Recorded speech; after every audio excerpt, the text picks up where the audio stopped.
지구에는 지금까지 5번의 대멸종이 있었습니다. 교과서에서 배웠던 삼엽충, 바다정갈, 암모나이트, 매머드가 멸종되었죠. 그리고 제가 정말 좋아하는 녀석들도 사라졌는데요. 바로 공룡입니다. 티라노사우루스, 시조새도 보이네요. 공룡은 1억 6천만 년 동안이나 지구 육상을 지배했지만 6,600만 년 전에 멸종하여 지금은 화석으로만 남아 있습니다. 어린 아이들에게는 공룡의 멸종이 슬프게 들릴지 모르겠지만 공룡이 사라지지 않았다면 인간은 지구 생태계에 등장할 수 없었을 겁니다. 우리에겐 정말 다행인 일이죠. 지난 5차례의 대멸종에는 한 가지 공통점이 있습니다. 바로 최고포 시절은 반드시 멸종했다는 겁니다. 일부 학자들은 이미 6번째 대멸종이 시작했다고 경고합니다. 지구 생태계의 최고 포식자는 바로 인간입니다. 그래서 문제인 것이죠. 인류라고 해서 영원히 존재할 수는 없을 겁니다. 바로 저출산 때문이죠. 대한민국의 현재 합계 출산율은 1.17명. 이 출산율이 유지된다면 2016년 약 5천만 명이었던 대한민국의 인구수는 약 120년 후에는 1,000만 명으로 급속히 줄어듭니다. 그리고 2750년 대한민국에 존재하는 사람은 제로. 이렇게 해서 한국인은 소멸할지도 모릅니다. 인구 절벽에 매달려 인류 최초로 소멸 위기에 놓인 대한민국. 저는 오늘 그 탈출법을 찾아보고자 합니다.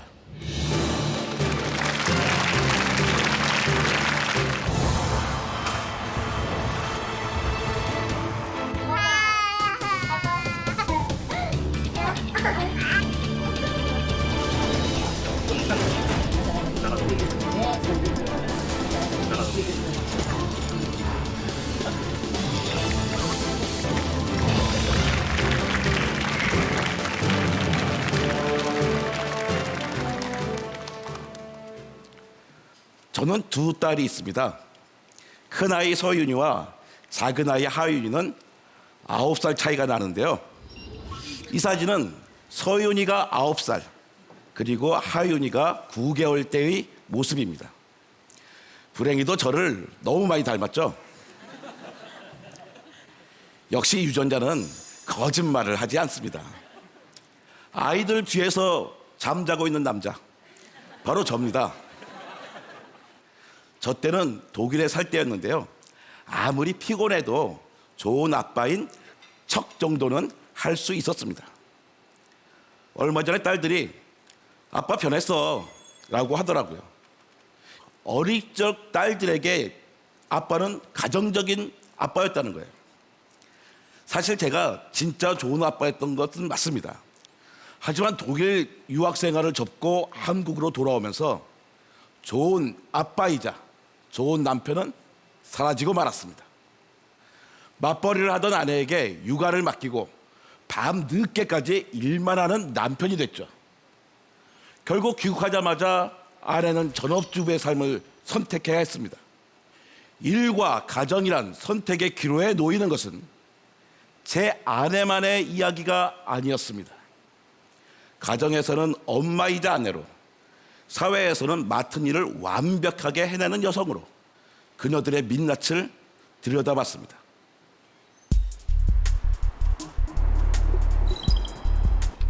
두 아이의 엄마 유부경 씨.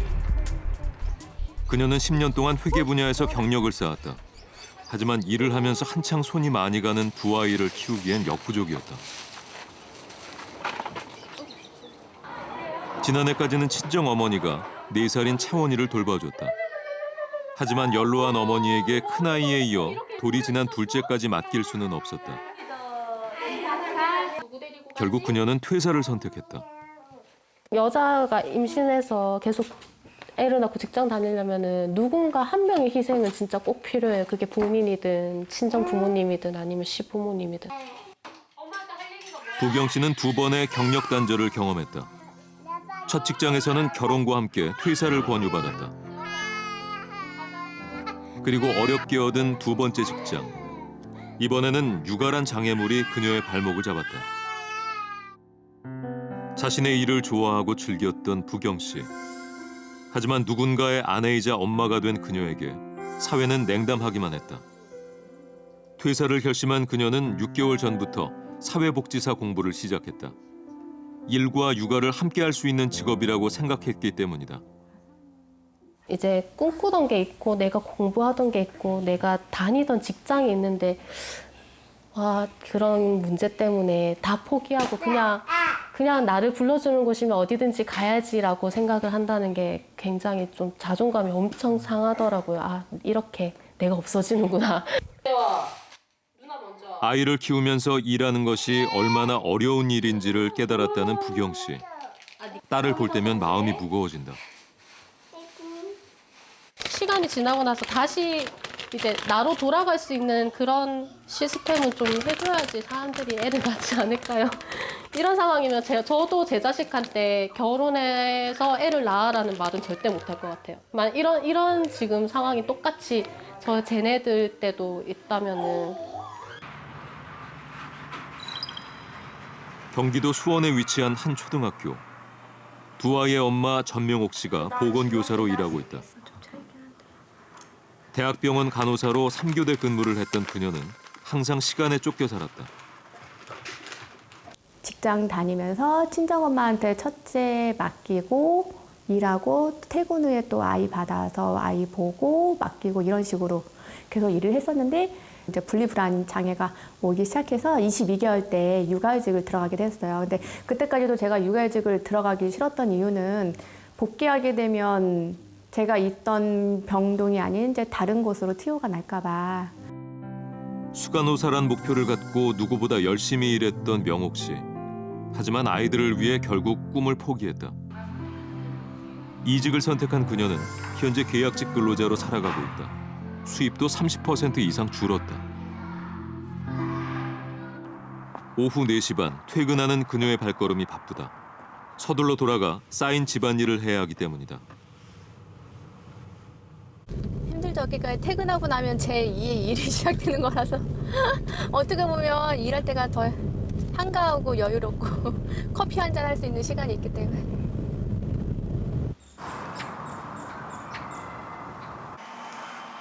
숨 돌릴 틈도 없이 청소며 빨래를 시작하는 명옥 씨. 도와주는 사람이 없는 그녀에겐 조금의 여유도 없어 보였다.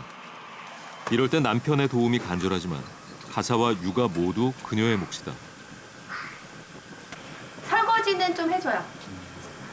말 그대로 일찍 오면. 근데 그 확률이 일주일에 한 번 될 때 있고 안 될 때도 있으니까 거의 한 달에 뭐 많아야 진짜 한두 번? 남편의 평균 퇴근 시간은 밤 10시. 이제 아이들은 아빠가 없는 식사 시간에 익숙하다. 일과 독방 육아까지 담당해야 할 때면 명옥 씨는 여성으로 태어난 게 후회되기도 한다. 남편이 많이 도와주면 저도 공부할 시간이 더 늘고 그리고 도와주다 보면 본인도 제가 얼마나 힘든지 더 알 수 있고 항상 여자만 선인 것 같아요. 어떠신가요? 한국 여성들의 고단함이 느껴지시나요? 대한민국 사회에서는 아이를 낳고 키우는 것도 여성의 몫으로만 여겨집니다. 한국 엄마들은 육아의 고리에서 자유로울 수 없다는 이야기입니다. 최근 엄마들 사이에서는 맘고리즘이란 말이 등장했는데요. 엄마들의 육아 문제를 푸는 방법, 맘고리즘, 과연 어떤 내용일까요? 앞서 만나봤던 유부경 씨 사례로 한번 살펴보겠습니다. 대학을 졸업하고 직장 생활을 시작한 부경 씨. 사랑하는 사람과 결혼을 하고 소중한 아이를 갖게 됐습니다. 어머니는 딸의 육아를 돕기 위해 다니던 일을 그만두고 황혼 육아를 시작했습니다. 그런데 둘째가 태어났습니다. 도저히 두 아이를 어머니에게 맡길 수 없었던 부경 씨는 결국 다니던 직장을 그만두고 전업주부의 삶을 선택합니다. 워킹맘이었던 그녀가 경력을 포기하고 육아를 전념하는 경단녀가 된 것이죠. 이런 악순환은 세대를 이어가며 계속됩니다. 다시 말해서 육아란 폭탄을 여성들끼리 돌리고 있는 상황인 거죠. 이렇게 여성들이 일과 육아에 지쳐가는 동안 남성들은 어디에서 뭘 하고 있는 걸까요? 지금 보시는 것은 맞벌이 부부의 일일 생활 패턴을 보여주는 그래프입니다. 아내의 경우 가사와 육아로 아침을 시작합니다. 맞벌이 여성의 하루 평균 가사 노동 시간은 3시간 28분입니다. 그렇다면 남성의 경우는 어떨까요? 남편은 아침부터 밤까지 쭉 일하는 데만 시간을 씁니다. 맞벌이 남성이 가사 노동에 쓴 시간은 평균 47분. 아이들과 하루에 1시간 이상 놀거나 공부를 도와주거나 한다. 손 한번 들어보세요. 생각보다 많은 분들이 손을 안 드시네요. 일은 물론이고 육아까지 책임져야 하는 여성들. 이런 현실은 성평등 지수 만년 하위권이란 불명예를 안겨주고 있습니다. 이 그래프는 세계 경제 포럼에서 발표한 세계 성격차 지수입니다. 우리나라는 116위에 그쳤습니다. 특히 경제 참여와 기회는 123위, 남녀 임금 격차는 125위로 거의 꼴찌 수준이었습니다. 전 사실 우리나라가 많이 평등해졌다고 생각했었거든요. 그런데 아직도 갈 길이 먼 것 같습니다. 최근 한국의 여성들은 이 격차를 줄이기 위해서 거리로 나섰습니다. 지난 3월 8일 세계 여성의 날을 기념하는 행사가 광화문에서 열렸다. 참가자들은 여성이 겪는 사회적 차별을 소리 높여 외쳤다. 아기를 안 낳으면은 이기적이고 나쁜 여자가 되고, 임신을 하면은 조직에 해를 입히는 그런 나쁜 여자가 됩니다. 도대체 어쩌라는 겁니까? 임금 격차, 고용 불안, 일과 가정에서 겪는 성차별을 규탄하기 위해 2천여 명의 여성들이 모였다. 여자들이 뭐 교육을 통해 사회에 배출이 됐을 때 뭐 결혼을 하거나 출산이 육아로 알다시피 경단녀라는 말도 있잖아요. 그게 자신의 꿈을 이룰 수 없는 거예요. 평등하지도 않고. 그러니까 회피하는 거죠. 이날의 슬로건은 3시 스톱. 남녀 임금 격차를 환산했을 때 여성들은 3시부터 무급 노동을 하고 있다는 것이다. 여성이란 이유로 사회적 차별을 견뎌야 하는 한국 여성들. 그들이 처한 현실이 얼마나 불평등한지 직접 들어봤다. 안녕하세요. 안녕하세요. 네, 안녕하세요. 네, 반갑습니다. 한국 사회에서 여성으로 살아가는 것이 과연 무엇인지 한번 말씀해 주세요. 한국에서의 여성은 씩씩하고 강해야 하지만 현실적인 장벽은 너무 높은 것 같다. 직장 생활을 하면서 어떤 그 여자들도 그 성취 욕구가 있는 거잖아요. 근데 그런 것들을 뭔가 표현할 수도 없는 분위기. 그러니까 쉽게 포기가 됐던 거죠. 남성은 나이가 이제 조금씩 먹어갈수록 능력이 있다고 인정을 받거든요. 능력이 있고, 그리고 우리 회사에 꼭 필요한 사람, 뭔가 이렇게 영향이 있는 사람이라고 인정받는 반면에, 여성은 특히 이제 좀 저처럼 20대 후반이나 30대 초반 이런 분이 재취업을 하기에는 어떻게 생각을 하냐면, 이 사람은 금방 그만둘 수 있는 사람, 언제 그만둬도 이상하지 않은 사람으로 생각을 하기 때문에 회사에서 일단은 꺼리는 경향이 있는 것 같아요. 여성을 산다는 게 힘들다고 느낀 게 일을 하고 아기를 낳으면서 시작된 것 같아요. 흔히 말하는 대기업 아니면 정말 야근이 많은 직장에 다니는 엄마들은 능력이 있어도 그만둘 수밖에 없는 게 현실이에요. 여성 고용률은 30대에 들어서면서 남성과 달리 눈에 띄게 떨어진다. 결혼과 출산이 여성들의 경제 활동을 가로막기 때문이다. 초보 엄마로서 한국 사회에서의 어머니 어떤 부담이 있으세요? 초보맘처럼 잘 몰라서 부담이 돼요. 뭐 일도 해야 되고 뭐 하다 보면 유아식은 어떻게 만들지, 이유식은 어떻게 만들지, 뭔가 항상 찾고, 또 아기가 아플 때 어떻게 돼, 항상 뭔가 찾게 되고 뭘 알아야 되고. 둘째를 낳고 나서 100일 지나선가 제가 산후 우울증이 왔어요. 저희 아이가 막 저한테 다가오는데 제가 그 아이를 밀치고 싶은데 밀치지는 못하고 막 혼자서 막 몸부림을 쳤던 기억이 나요. 선생님은 육아 같이 하셨습니까? 못했죠. 이제 거의 뭐 11시 가까이 돼서 거의 퇴근을 했었고요. 주말에는 뭐 거의 이제 잠을 자는, 네. 약간은 핑계이긴 한데 많이 도와주고 싶지만 계속 경쟁을 유발하잖아요. 그러니까 저희 회사 같은 경우는 이제 그 수요일하고 금요일이 6시 정시 퇴근하자, 그렇게 좀 제도는 돼 있습니다. 방송도 나와요. 빨리 퇴근하라고. 가는 사람이 없습니다. 남성들은 가정에 충실하고 싶지만 과도한 업무와 경쟁, 제도적 문제 등으로 현실의 벽에 부딪힌다고 호소한다. 그러니까 우리가 아이를 기쁘게 낳고 아이를 기쁘게 키워야 되는데 그것을 위해서 세상이 해야 되는 일이 뭐가 있을까요?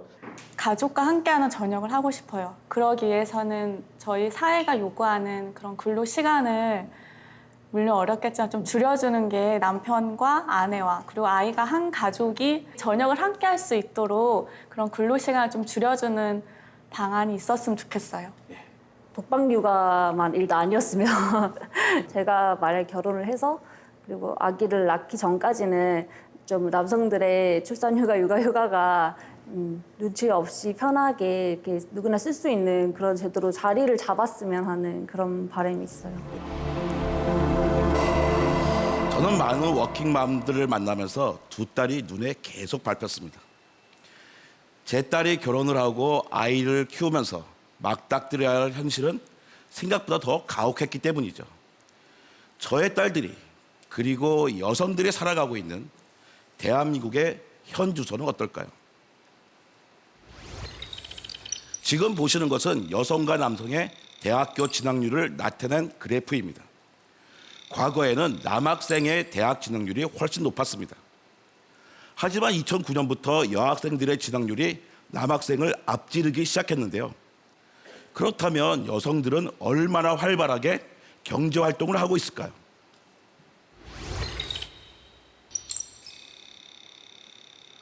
대학교 진학률들과 달리 여성의 경제활동 참여율은 남성보다 20% 이상 낮습니다. 여성의 경우 출산과 육아 때문에 일을 포기하는 경우가 많아서겠죠. 네, 참 우리 모두가 공감하고 있는 문제지만 쉽게 풀기 어려운 숙제와도 같습니다. 사실 저도 지금 임신 8개월에 둘째 출산을 앞두고 있는 직장 엄마인데요. 참 기다리고 있는 그런 아기의 탄생이지만은 걱정이 없는 것은 아닙니다. 두 가지를 병행하고 싶어도 육아휴직을 마치고 회사로 돌아왔을 때 그간의 공백과 또 저의 나이를 고려했을 때 방송에서 나를 불러줄까? 회사에서 나의 자리는 있을까라는 그런 불안감이 없지 않습니다. 사실 많은 여성들의 공통된 고민 같아요. 윤수영 아나운서의 불안과 걱정 충분히 이해됩니다. 이런 불안감을 이겨내고 모진 엄마 소리 들어가며 악착같이 경력을 쌓아도 직장 생활을 하면 할수록 차별의 벽은 더 높아집니다.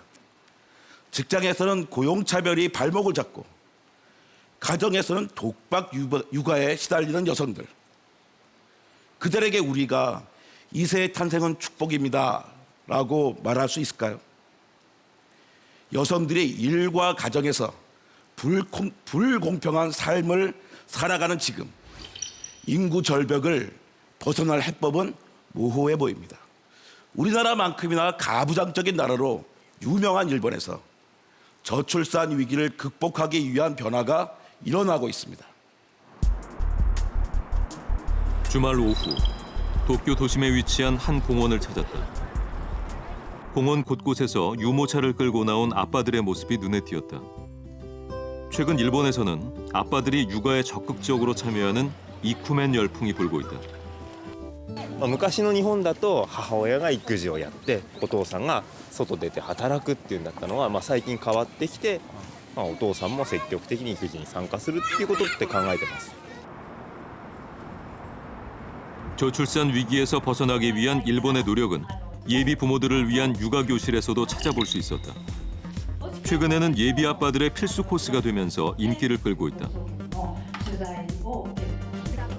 남성들은 아이를 돌볼 때 필요한 지식을 배우고 임신한 아내의 몸 상태까지 간접 체험해본다. 이 과정에서 여성이 느끼는 출산과 육아의 어려움을 공감하게 되는 것이다.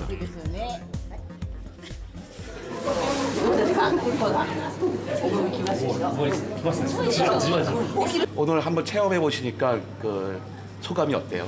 ただまあ一時的にしか好きでないんでこれがずっと続くとやっぱり大変なのかなというのは思いました多分そこはちゃんと役割分担をして積極的に育児に参加いたします 2주간 진행되는 육아 교실에는 지난해 600명이 넘는 부부들이 참가했다. 남성 참가 비율도 꾸준히 증가하고 있다. 일하는 여성들의 육아 부담을 덜어주기 위한 기업의 노력도 이어지고 있다. 같은 회사에 다니는 콘도 부부. 그들은 매일 아침 아이와 함께 출근한다. 회사에서 어린이집을 직접 운영하고 있기 때문이다.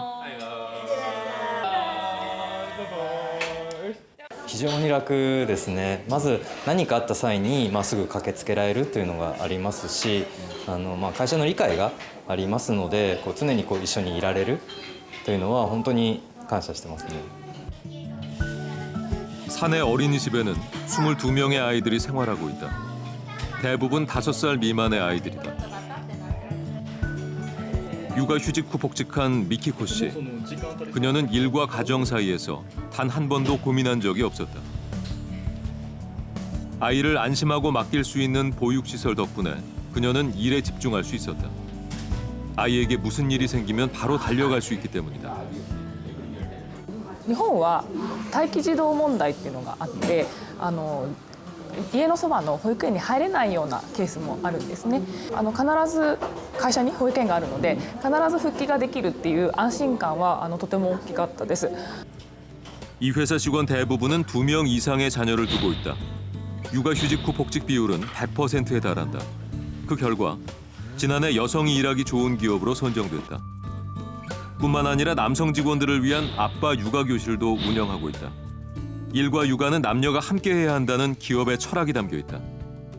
働く、職場の理解だったり、声援だったり、応援だったり、さまざまな影響があると思いますけれども、そういった環境を整えることで少子化の環境から少しでも前向きな環境に変わっていけるのではないかというふうに思います.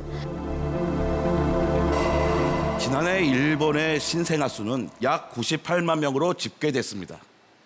일본이 신생아 수 통계를 낸 이후 117년 만에 최초로 100만 명 선이 붕괴된 건데요. 하지만 최근에 정부와 기업 그리고 남성들의 노력이 더해지면서 새로운 저출산 정책을 시작하고 있습니다. 기업은 어떤 노력을 하고 있을까요? 일본의 대표적인 자동차 회사 도요타의 경우 일주일에 단 2시간만 출근하면 됩니다. 나머지는 재택근무로 대체했죠.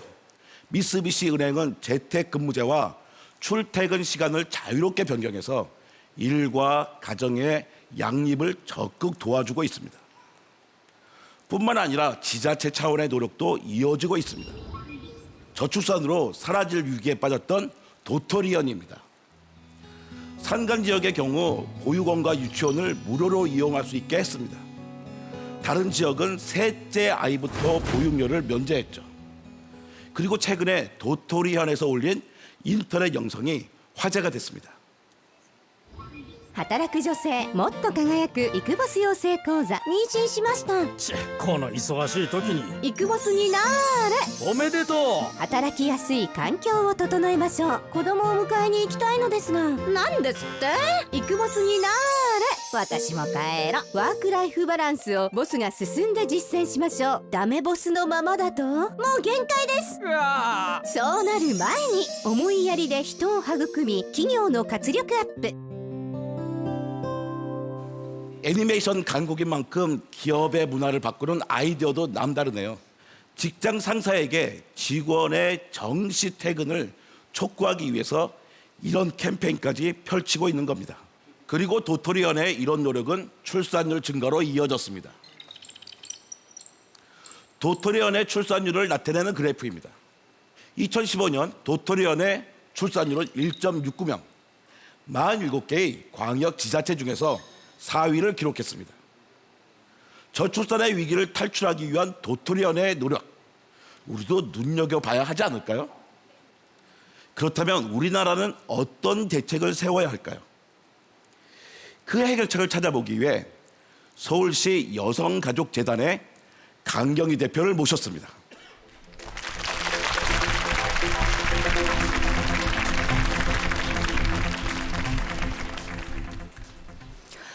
육아를 부부 공동의 몫으로 생각하기 시작한 일본의 남성들, 그리고 이런 변화를 응원하는 사회적 분위기가 참 인상적인데요. 여기에 계신 많은 분들도 참 부럽다라는 생각을 하셨을 겁니다. 하지만 우리 정부도 지난 10년간 저출산 대책을 마련하기 위해서 끊임없이 노력했습니다. 무려 100조 원이란 거액을 투자하면서 말이죠. 우리나라의 남성 육아휴직 기간은 약 52주로 OECD 평균보다 4개월 더 깁니다. 또한 육아 분담을 위해서 근무 시간을 주당 30시간 이하로 단축하는 제도도 도입했지요. 하지만 한국 남성들에게 이런 제도들은 사내 눈치법이나 마찬가지입니다.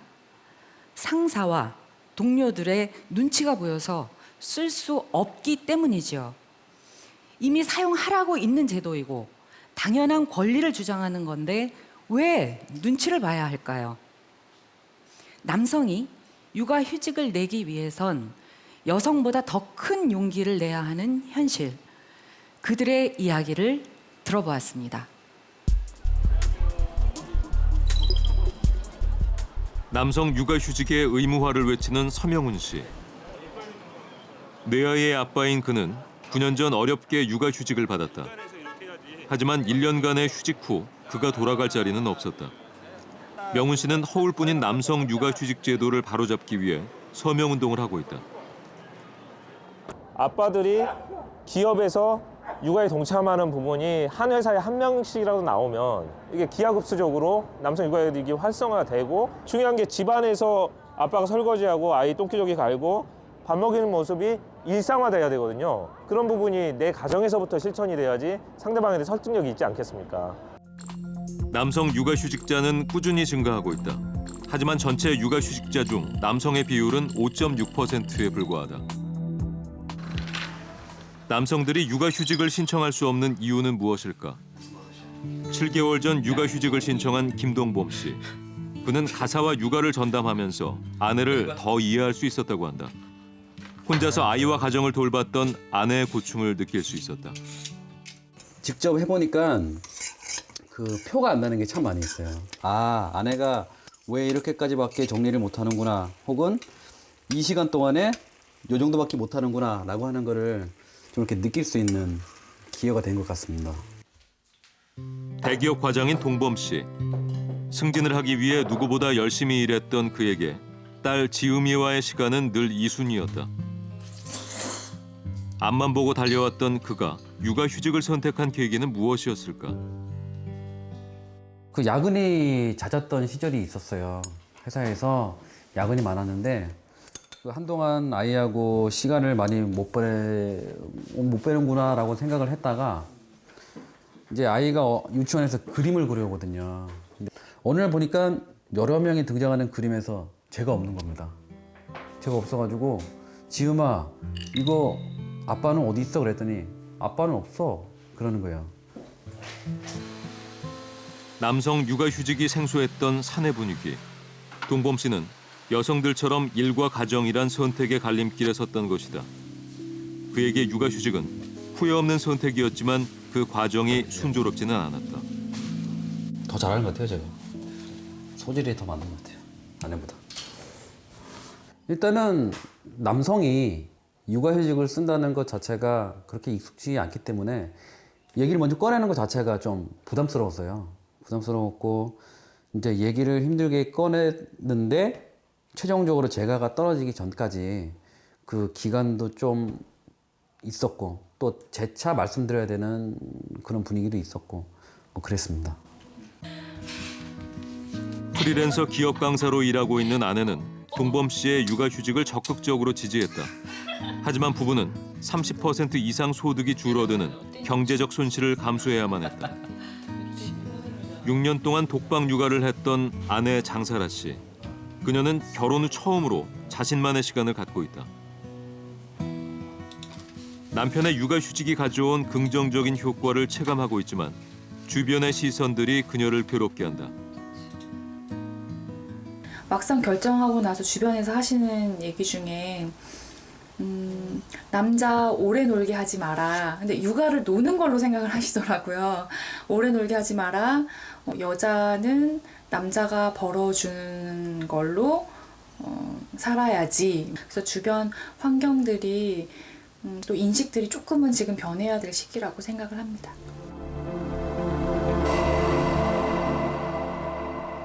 인기 예능 프로그램인 슈퍼맨이 돌아왔다를 보면서 많은 분들이 아, 나도 저런 아빠 돼야지 라는 생각 한 번쯤 해보셨죠. 그러나 현실과 로망은 참 다릅니다. 사실 우리나라 남성들도 육아에 충실하고 싶고 육아에 동참하고 싶어 합니다. 커가는 아이들과 함께 시간을 보내고 아내의 부담을 함께 나눠야 한다고 생각하기 시작했지요. 하지만 사회적 분위기가 그 흐름을 따라가지는 못하고 있습니다. 어느 남성 육아휴직자의 이야기를 해보겠습니다. 이분은 30대 후반의 대기업 과장인데요.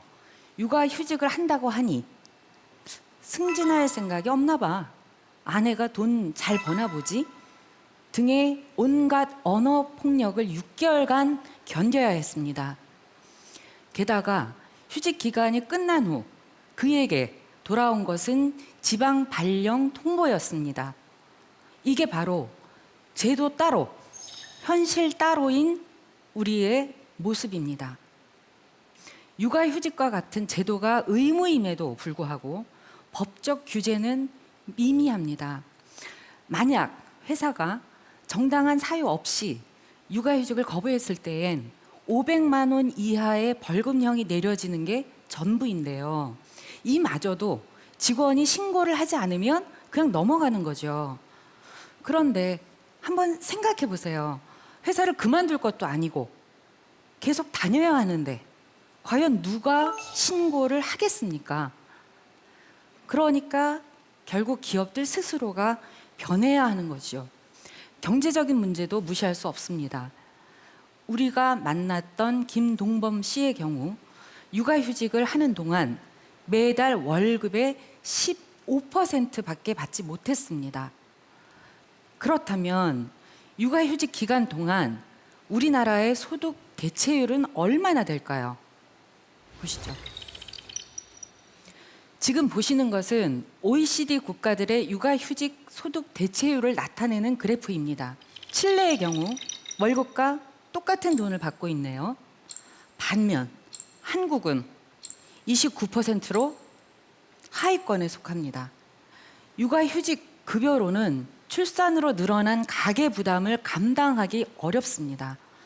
그래서 또다시 육아휴직은 여성의 몫이 됩니다. 대부분 남편이 부인보다 수입이 더 많기 때문이죠. 우리가 이야기하고 있는 저출산 문제를 풀기 위해서는 복합적이면서도 통합적인 지원이 필요합니다. 우선 남성들이 적극적으로 육아에 동참하려는 인식의 변화가 먼저 이루어져야 합니다. 기업 내에서는 보이지 않는 유리천장을 깨뜨려야 합니다. 그리고 정부에서는 육아로 인한 경제적 부담을 덜어줘야 합니다. 그렇게 구체적인 변화를 만들어내야만 저출산 위기에서 탈출할 실마리를 찾을 수 있을 겁니다. 네, 강경희 대표님 말씀 감사합니다. 박수 한번 보내주세요. 네, 능력 있는 여성들이 일을 그만두는 일이 없었으면 좋겠고 남성들도 육아로부터 단절돼서 외벌이를 해야만 하는 상황이 오지 않았으면 좋겠습니다. 이정무 관장님 이야기 어떻게 들으셨나요? 우리는 어떤 문제가 있으면 새로운 제도를 금방 잘 만드는 것 같아요. 이런 점은 정말 뛰어난데요. 하지만 해결책은 단지 제도에만 있는 건 아닌 것 같습니다. 문제를 해결하려는 사회의 이해와 의지가 필요합니다. 세계에서 아이를 키우고 가정을 꾸리기 가장 좋은 나라는 어디일까요? 45개국 중에서 1위는 스웨덴이 차지했습니다. 그리고 체코, 싱가포르, 뉴질랜드, 캐나다가 그 뒤를 이었습니다. 이 순위는 배우자와의 친밀감, 보육의 질, 건강, 양육비, 삶의 질 등을 종합해서 선정했는데요. 우리나라는 45개국 중에 꼴찌를 기록했습니다. 가정을 이루고 아이를 키우기 좋은 나라 스웨덴. 그것은 어떤 모습일까요? 함께 보시죠.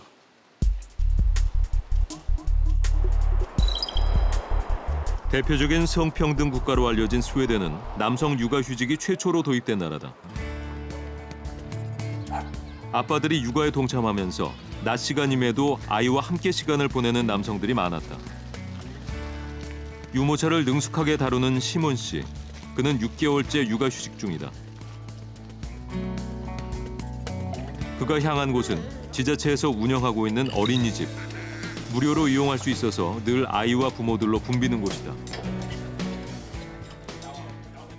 Vi brukar kanske vara här 1 eller 2 gånger i veckan, men det finns massa sådana här ställen. Så vi försöker åka till några olika. Så jag försöker åka till något varje dag. 우리나라의 어린이집과는 달리 아이와 함께 춤을 추고 시간을 보내는 아빠들의 모습에서 어색함을 찾아볼 수 없다. Det är så mycket lättare för barnen att få stimulans här, att bli stimulerade, än att man kanske är hemma ensam med barnet. Så att både barnen får träffa andra barn och vi föräldrar får träffa andra föräldrar. 오후 4시. 퇴근 후 집에 돌아온 아내가 아이와 놀아줄 동안 시몬 씨는 이유식을 준비한다. 그가 가사와 육아에 전념할 수 있는 건 휴직 기간 급여의 80%가 보존되기 때문이다. Man får lite mindre pengar varje månad. Men det är 6 månader, så man får anpassa sig lite. Och dessutom så kanske man gör av med mindre pengar om man är med henne hela tiden. Så det är inte så dyrt. 출산 후 1년간 육아휴직을 했던 아내 산드라 씨. 복직을 한 그녀에게 불이익은 전혀 없었다. Lite så för att det har ändrats lite med datasystem och så, det hade utvecklats. Men annars såg allting likadant ut och det var ganska lätt att komma in. Det som var jobbigast det var att lämna Blanca och Simon hemma. 스웨덴 여성의 경제 참가율은 80%로 일은 물론이고 육아까지도 남녀 공동의 몫으로 생각하고 있다. 1970년대 대규모 실업난과 저출산 위기가 닥친 스웨덴. 노벨상을 받은 위르달 부부는 출산과 육아를 개인이 아닌 공동체의 문제로 봤다.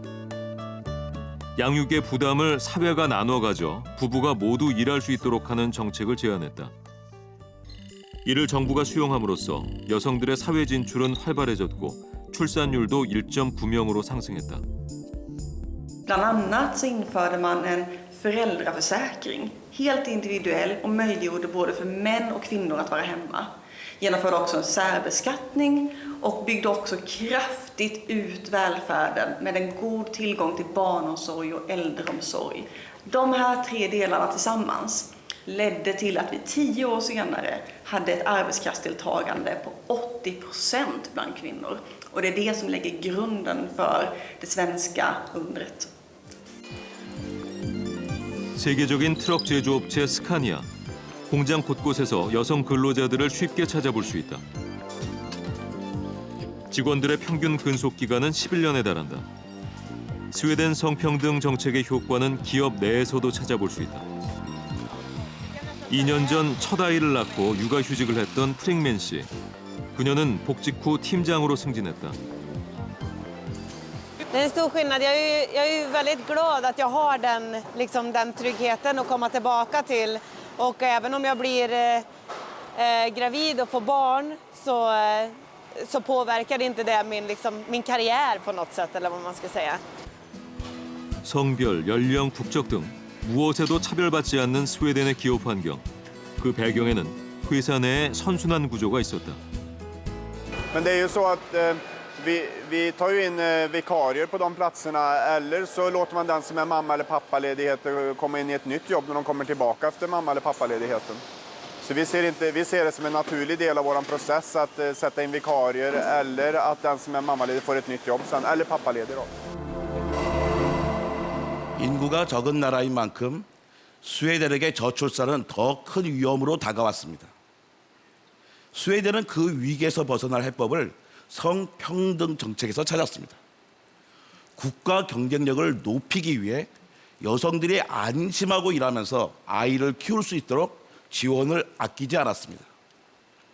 이를 위해서 남성의 육아 동참이 기본이라는 걸 일찌감치 깨달았죠. 모든 부모에게 주어지는 육아휴직 480일 중에서 90일은 반드시 아빠가 이용하게 했죠. 그리고 매년 GDP의 1% 이상을 보육시설에 투자하고 육아휴직 기간 중 임금 보전 비율과 아동수당을 높였습니다. 그 결과 스웨덴의 2015년 합계 출산율은 1.88명에 달합니다. 이 수치는 OECD 평균인 1.24명보다 훨씬 높은 수준입니다. 스웨덴의 이런 성평등 정책은 국가 경쟁력으로 이어지고 있습니다. 스웨덴의 GDP는 성평등 정책을 전폭적으로 지원한 90년대 후반부터 급격히 상승합니다. 현재 GDP는 5,200억 달러로 스웨덴은 유럽의 부국으로 손꼽힙니다. 그럼 우리나라에서도 성평등이 이루어진다면 어떤 경제적 효과가 있을까요? OECD는 한국에서 남성과 여성의 경제활동 참여 비율이 2030년까지 동일해진다면 우리나라의 연평균 경제 성장률이 3.4%를 기록할 거라고 전망했습니다. 여성들이 춤출 수 있는 사회를 만드는 것, 그것이야말로 대한민국을 춤추게 하는 길입니다. 네, 관장님 감사합니다. 강연 잘 듣고 있습니다. 성평등 반드시 이루어내야만 하는 숙제인데 오늘 강연 함께 하시면서 여러분께서 어떤 생각 갖고 계신지 무척 궁금합니다. 그럼 지금부터 미래참여단 여러분의 질문 또 의견을 들어보는 시간을 갖겠습니다. 요즘에 정말 맞벌이 부부가 많잖아요. 근데 저는 사실 미래의 제 아내가 일을 하기보다는 육아에 조금 더 충실했으면 충실했으면 좋겠다라는 생각을 항상 하는데 직장인들의 월 그 소득이 늘어난다면 이 부분이 해결될 거라고 생각을 하는데 이 부분에 대해서 어떻게 생각하시는지 궁금합니다. 여성들이 일하고자 하는 것은 돌이킬 수 없는 추세인 것 같아요. 생산 가능 인구가 계속 줄어들고 있고 앞으로도 줄어들 것입니다.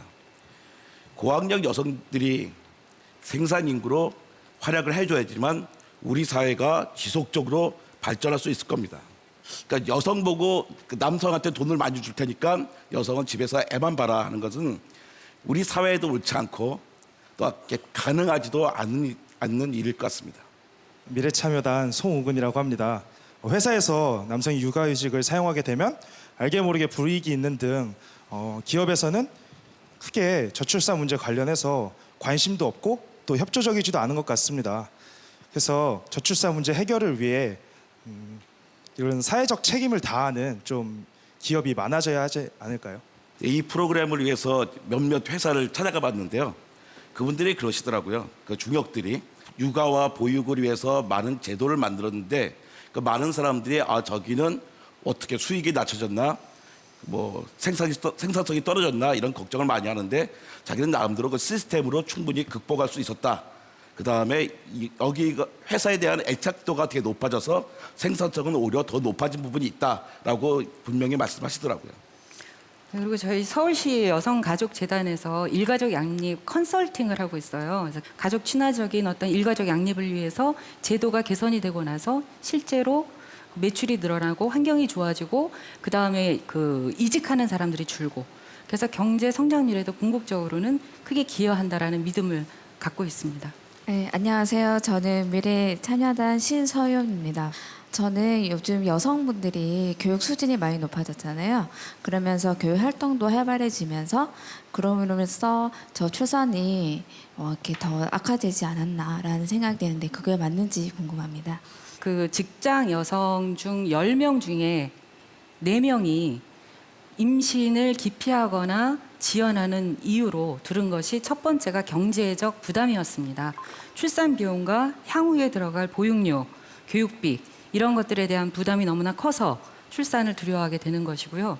그 다음으로 또 많이 드는 이유가 그 직장 내에 임신을 했을 때에 직장 내에서 갖게 되는 불이익, 차별. 많은 여성들이 정규직에서 임신, 출산, 휴가 이후에 비정규직으로 바뀌는 또 비율 또한 반 이상이 됩니다. 그래서 이런 상황들을 보면 그 출산율과 경제 활동률의 문제가 아니라 사회의 인식의 문제가 아닐까라는 생각을 해봅니다. 네, 저는 미래참여단 신소연이라고 합니다. 사실 우리나라 사회에서 나 하나 건사하기도 힘들잖아요. 그런 경제적인 부담이 큰데 환경이 우선적으로 개선되어야 하는 것이 아닌지 무엇부터 개선되어야 하는지가 궁금합니다. 동물들도 환경이 안 좋아지면요. 번식을 자제합니다. 주변 환경이 안 좋아지면 새끼를 덜 낳아요. 왜냐하면 나쁜 환경에서는 새끼를 낳아봤자 잘 키울 수 없기 때문이죠. 그걸 잘 알기 때문입니다. 저희 부모님이 3남 1녀를 주셨습니다. 자기들은 힘들지만 내가 자식을 낳아도 이 자식들은 적어도 나보다는 더 좋은 세상에서 살 수 있을 것 같다라는 희망이 있었기 때문에 마음 편히 나셨던 거죠. 지금의 청년들은 아마 우리나라가 수백 년 사이에 처음으로 부모 세대보다 더 어렵게 살 수밖에 없는 세대일 거예요. 그렇다면 그것을 청년들에게 전가해서 너는 무조건 낳아야 돼. 그게 아니라 우리 사회가 정책들을 그다음에 여러 가지 분위기를 청년들에게 초점을 맞춰줘야 되는 거죠. 네, 안녕하십니까. 그 미래참여단의 정다운이라고 합니다. 성평등을 말씀해 주셨는데요. 그렇다면 이제 성평등과 출산율과의 그 간에는 어떤 상관관계가 있는지 질문드리고 싶습니다. 그렇게 의문을 가지시는 분들이 많으신데요. 그래서 제가 이와 관련된 그래프를 준비했는데 혹시 띄워주시겠습니까? 성격차가 적은 스웨덴, 노르웨이, 핀란드, 아이슬란드 보시면 합계 출산율이 매우 높은 것을 볼 수 있지요. 반면에 그 한국이나 일본, 그리스는 이 성격차가 심각한 거죠. 합계 출산율이 바닥을 치고 있습니다. 이 그래프에서 보는 것처럼 성평등 지수와 출산율의 관계는 매우 밀접하다고 볼 수 있습니다. 안녕하세요. 저는 미래참여단 경북여고 강민진이라고 합니다. 만약에 이 현재의 성불평등 문제가 해결되지 않고 이 미래로 갔다고 했을 때 그 문제는 저희에게 고스란히 부담이 될 텐데 그렇다면 그것을 조금이나마 개선하기 위해서 저희가 현재부터 해야 할 일이 무엇이 있는지 궁금합니다. 지금처럼 하시면 될 것 같아요. 그러니까 지금 우리 사회가 성평등하지 못하다라고 인지하고 계시고 큰일 났다. 이거 바꿔야 되는데 지금 이 어른들이 제대로 안 바꿔주면 이게 다 우리 몫이 될 텐데 그런 걱정을 하시는 것 자체가 현실을 정확하게 인식하고 있다라는 거라서 굉장히 반갑고요. 이제서부터는 아닐 때 아니라고 이야기하실 수 있었으면 좋겠고요. 맞다고 생각했을 때 그 길을 힘차게 갈 수 있었으면 될 것 같아요. 그리고 지금 이렇게 생각하시는 젊은 친구들이 그 생각을 나누고 함께하고 같이 나가면 바뀔 거라고 믿습니다. 감사합니다.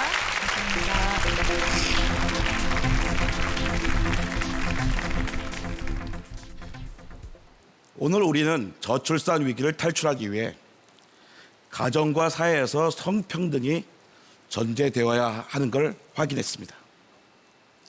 그리고 이미 그 변화에 동참한 기업이 있습니다.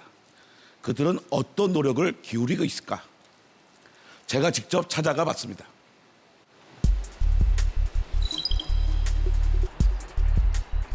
워킹맘 지연 씨의 출근 시간은 10시. 두 아이와 여유로운 아침을 보낼 수 있는 이유다. 애들 시간에 오전이든 오후든 고정적으로 같이 보낼 수 있는 시간이 있다라는 게 제일 좋은 것 같아요. 그녀는 오전 7시부터 10시까지 자유롭게 출근하는 시차 출퇴근제를 2년 전부터 이용하고 있다. 여성들을 배려하는 기업 문화. 사무실의 풍경도 남달랐다. 이곳엔 지정된 좌석도 칸막이도 없다.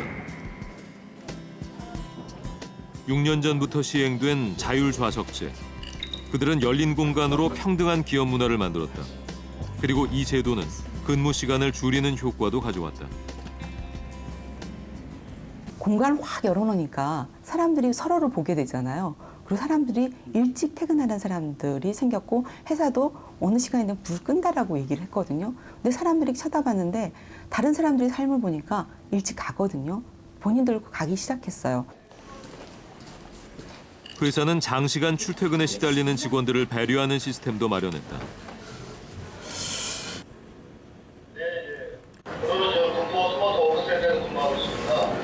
스마트 워커센터에서 근무할 때 생기는 장점은 무엇인가요? 불필요하게 이제 이동을 하지 않고 제가 원하는 곳에 와서 항상 제가 나눠없이 근무를 할 수 있다는 그런 장점이 있는 것 같습니다. 시간도 줄일 수 있고 또 비용 면에서도 줄일 수 있는 게 큰 도움이 되는 것 같습니다. 이뿐만 아니라 회사는 여성들의 목소리에 귀를 기울였다. 출산, 육아, 경력 단절과 같은 그녀들이 안고 있는 고민을 함께 나누고 해결하기 위해 노력했다. 이 기업의 여성 임원 비율은 약 19%다. 이는 직원들의 근무 기간에도 긍정적인 영향을 미쳤다. 20여 년 회사를 다니며 임원 자리에 오른 김혜숙 상무. 그녀는 두 딸을 키우는 엄마다. 콘크리트 벽 같았던 남성 중심의 기업 문화를 바꾸기 위해 많은 시도와 노력들이 있었다. 제가 들어왔을 때만 해도 결혼하면 사람들이 축하의 말을 이제는 회사를 떠나시게 되겠군요. 이렇게 인사를 건넸거든요. 근데 저희 동료 중에 누군가 한 사람이 저 결혼해요. 저는 회사 계속 일할 거예요. 라고 얘기하고 그다음부터 아무도 그 문제에 대해서 얘기하지 않았어요. 모두가 결혼하고 회사를 잘 다녔어요. 그러한 처음 시작했던 사람들 그리고 그 어려움에 대해서 얘기하고 회사는 그걸 경청했기 때문에 거기에 맞는 제도와 문화들이 계속 축적됐던 영향이 아닌가 싶어요.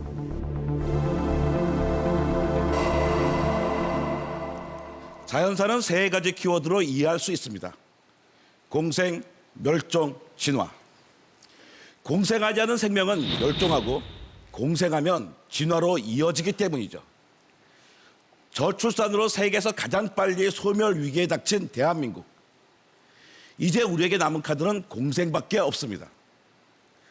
여성과 남성이 평등한 사회가 됐을 때 우리는 인구 절벽에서 탈출할 수 있습니다. 자, 이제 우리는 선택해야 합니다. 여성에게 지워진 일과 가정의 부담을 함께 나눠질 것인가? 아니면 인구 절벽의 끝에서 소멸의 시간을 기다릴 것인가? 여러분의 선택은 무엇입니까?